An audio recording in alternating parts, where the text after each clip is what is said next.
दोस्तों financial year 25-26 में अगर आपको कैपिटल गेन की इनकम हुई है और उसके लिए आप ITR 2 की फाइलिंग कर रहे हैं तो ज़रा रुकिए और आज का वीडियो कंप्लीट एंड तक ज़रूर देखिएगा, क्योंकि आज की वीडियो में हम बताने वाले हैं कि ऐसी कौन सी कैपिटल गेन की इनकम्स हैं जो कि आप ITR 1 में भी दिखा सकते हैं। ज़रूरी नहीं है कि इसके लिए आपको ITR 2 की फाइलिंग करनी है।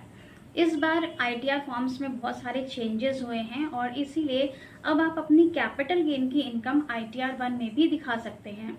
तो चलिए स्टार्ट करते हैं। मैं हूं CA श्वेता सक्सेना, आप देख रहे हैं हमारा channel tax solutions. ITR filing के लिए अगर हमारी पेड सर्विसेज चाहते हैं तो हमें व्हाट्सएप नंबर पर कॉन्टैक्ट कर सकते हैं। दोस्तों सिर्फ एक शब्द कैपिटल गेन आपको गलत ITR फॉर्म तक पहुंचा सकता है। सबसे पहले हम पुराने रूल को समझते हैं। आप एक सैलरीड एम्प्लॉय हैं, आपको बैंक इंटरेस्ट भी मिलता है। आपका ITR फॉर्म बहुत सिंपल सा है, सैलरी है, इंटरेस्ट है, डिविडेंड है।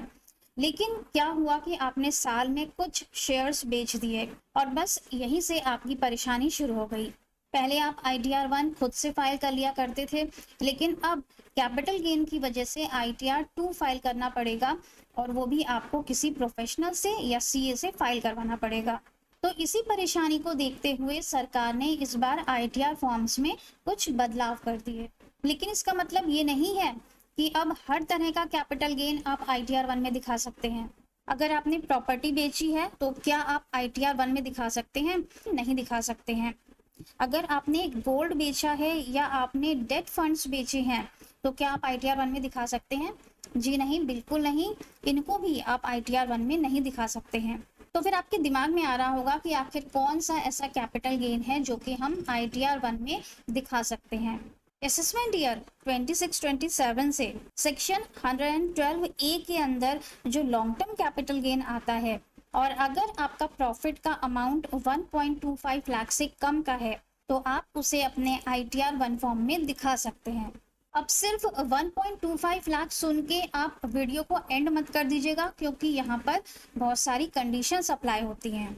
अगर आप ITR 1 की बाकी सारी एलिजिबिलिटी कंडीशंस पूरी कर रहे हैं, जैसे कि आपकी टोटल इनकम 50 लाख रुपए से अंदर है, आपका कोई प्रॉपर्टी का कैपिटल गेन नहीं है, डेट का कैपिटल गेन नहीं है, कोई शॉर्ट टर्म कैपिटल गेन नहीं है, आप किसी कंपनी में डायरेक्टर भी नहीं हैं, और आपने कोई अनलिस्टेड इक्विटी शेयर्स भी होल्ड नहीं किए हुए हैं, ये सारी कंडीशंस जो ITR 1 फाइलिंग की हैं, ये सारी कंडीशंस अगर फुलफिल हो रही हैं तो फिर आप ITR 1 में अपना लॉन्ग टर्म कैपिटल गेन दिखा सकते हैं। लेकिन ये लॉन्ग टर्म 112A वाला ही होना चाहिए जिस पर कि STT पेड होता है। अगर ऐसा लॉन्ग टर्म है आपका जिस पर कि सेक्शन 112A अप्लाई नहीं होता है, मतलब जिस पर कि STT पेड नहीं होता है, तो फिर आप उसे अपने ITR 1 में नहीं दिखा सकते हैं, वो ITR 2 में ही जाएगा। आइए पोर्टल पे लॉगिन करके ये भी देख लेते हैं कि कहाँ पे हमें इसे दिखाना है। अपने अकाउंट में लॉगिन कर लेंगे। ITR 1 ओपन हो जाने के बाद यहाँ पर हमें ग्रॉस टोटल इनकम में जाना है। इसमें हमें लास्ट में C पॉइंट मिलता है, long term capital gain under section 112A not chargeable to tax. यहाँ ओपन करेंगे। यहाँ पर आपको सेल वैल्यू लेनी है, जितने में आपने बेचा है। मान लेते हैं कि 5 लाख रुपए आपकी सेल वैल्यू है, और ये आपके लॉन्ग टर्म कैपिटल गेन्स हैं, मतलब आपने 12 महीने से ज़्यादा इनको होल्ड किया था, उसके बाद आपने इनको बेचा है। कॉस्ट ऑफ एक्विजिशन में मान लेते हैं 4 लाख हमारी कॉस्ट ऑफ परचेज थी, 1 लाख का हमारा प्रॉफिट हुआ, और इसे हम ITR 1 में दिखा सकते हैं क्योंकि ये हमारी एग्जम्प्ट इनकम है। लेकिन क्या होता कि अगर हम यहाँ पर प्रॉफिट ज़्यादा होता, मान लेते हैं कि ये वैल्यू परचेज थी हमारी 2 लाख की, यहाँ पर आ गया long term capital gain 3 lakh का, कंफर्म करते हैं। अब देखिए आपके पास यहाँ पर एक इंस्ट्रक्शन आ जाता है कि ITR 1 में मैक्सिमम अमाउंट आप सिर्फ 1,25,000 तक ही दिखा सकते हैं, जो कि हमारी एग्जम्प्ट वैल्यू है। अगर आपका प्रॉफिट 1,25,000 से ज़्यादा का है तो आप ITR 2 फाइल करेंगे या ITR 3 फाइल करेंगे अगर आपकी बिजनेस इनकम है। ओके कर दिया, और हमने अमाउंट्स को यहाँ पे चेंज किया। अब मान लेते हैं कि आपको लॉस हो रहा है, तो क्या लॉस आप दिखा पाएंगे? क्या ये ITR फोन इतना स्मार्ट है कि आपको पकड़ लेगा कि आप क्या दिखा रहे हैं? तो हम यहाँ पर 6 लाख ले लेते हैं। लॉस 1 लाख का हमारा लॉस आ गया। अब क्या हम इसे दिखा सकते हैं? To avail the benefit of carry forward please use ITR 2। ये बोल रहे हैं कि अगर आप अपने लॉसेस को कैरी फॉरवर्ड करना चाहते हैं तो आप ITR 2 की फाइलिंग करें। कंफर्म करते हैं।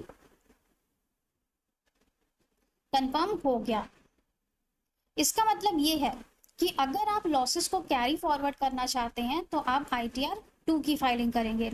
लेकिन मान लेते हैं कि आपने शेयर्स में इन्वेस्टमेंट करना छोड़ दिया है और आप नहीं चाहते हैं कि आप ITR 2 को फाइल करें, तो आप ITR 1 में भी अपने ये लॉसेस दिखा सकते हैं। लेकिन इससे क्या होगा कि आपको बस कैरी फॉरवर्ड का बेनिफिट नहीं मिलेगा, लेकिन ITR आपकी फाइल हो जाएगी। वीडियो अच्छा लगा हो, जानकारी आपके लिए यूजफुल साबित हुई हो तो चैनल को सब्सक्राइब जरूर कर लीजिएगा, वीडियो को लाइक एंड शेयर जरूर कर दीजिएगा। और फाइलिंग के लिए हमारी पेड सर्विसेज चाहते हैं तो हमारे व्हाट्सएप नंबर पर कांटेक्ट कर सकते हैं। Thank you so much for watching this video. मिलेंगे नेक्स्ट वीडियो में, तब तक खुश रहिएगा, मस्त रहिएगा। Thank you.